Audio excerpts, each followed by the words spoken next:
ধৈর্য ধরা এত কঠিন জিনিস, সেটা কিভাবে বুঝাবো? ধরেন আপনি কিছু পাওয়ার আশায় বা কিছু করতে যাচ্ছেন, এর জন্য যা যা প্রয়োজন আপনি সব সংগ্রহ করলেন, যা যা কাজ করার প্রয়োজন সব করলেন, যা টাকা পয়সা দেওয়ার প্রয়োজন সব দিলেন।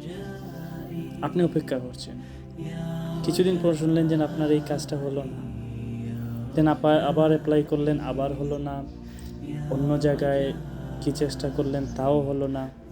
এই যে বারবার একটা জিনিস চেষ্টা করছেন, বাট আপনি আপনার গন্তব্যে বা লক্ষ্যে পৌঁছাতে পারতেছেন না, এবং সবসময় আল্লাহর প্রতি তাওয়াক্কুলই রাখছেন, এবং আপনি আশা করছেন ইনশাল্লাহ আমার রব আমাকে এ থেকে ভালো কিছু দিবে।